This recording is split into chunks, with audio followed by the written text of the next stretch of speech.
Ini aku akan kasih atau bacain cerita rakyat yang berjudul Asal-usul buah durian. Buah durian ini buah yang enak ya, tapi baunya tuh gak sedap. Terus kenapa sih kok bisa buah enak tapi baunya gak sedap? Untuk mengetahui lebih lanjut kenapa sih buah durian itu bisa berbau gak sedap, langsung aja kita simak ceritanya. Asal-usul buah durian. Dahulu kala, hiduplah seorang raja yang bernama Raja Baron Lemai. Ia sudah tua dan tidak tampan. Namun, ia memiliki seorang ratu yang cantik dan model beliau. Sayangnya, sang ratu tidak mencintai sang raja. Tentu saja sang raja sangat sedih.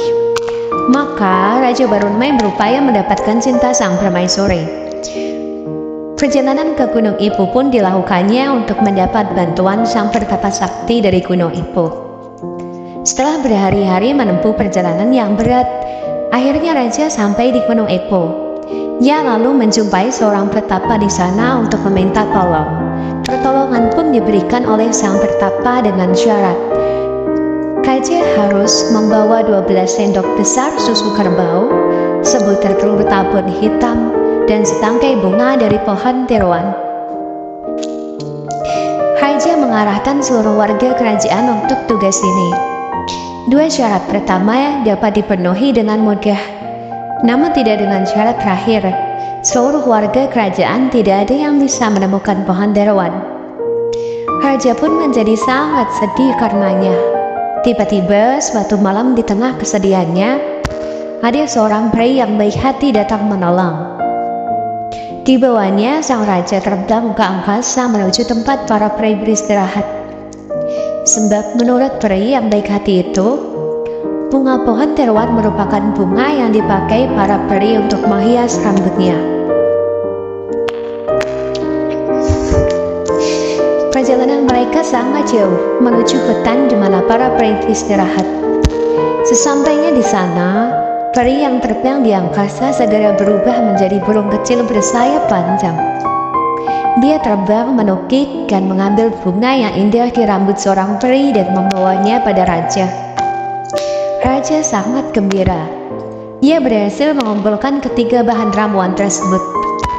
Keesokan harinya, raja segera pergi ke gua di mana sang pertapa berada.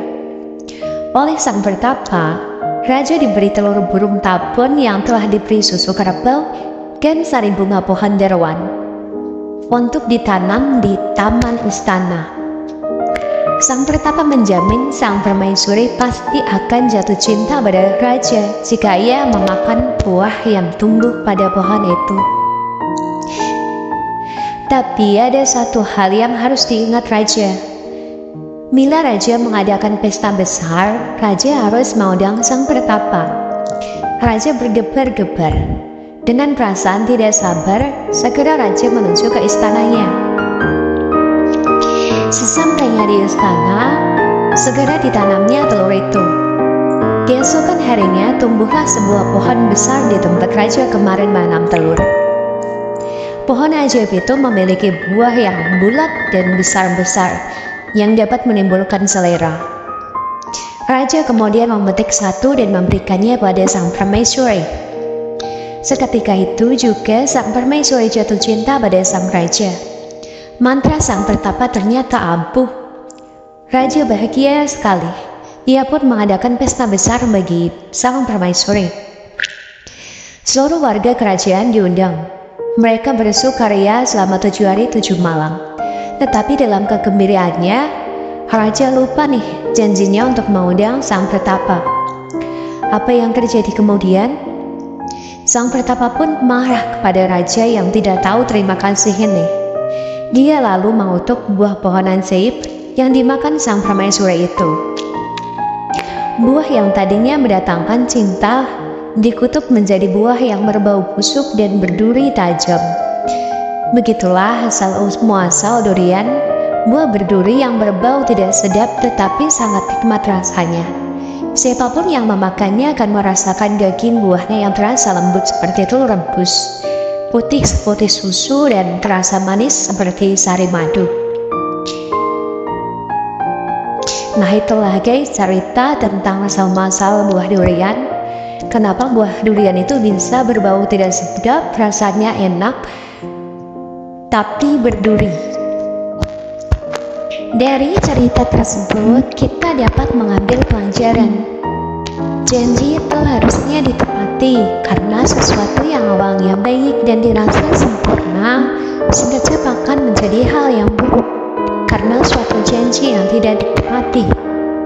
Nah, terima kasih sudah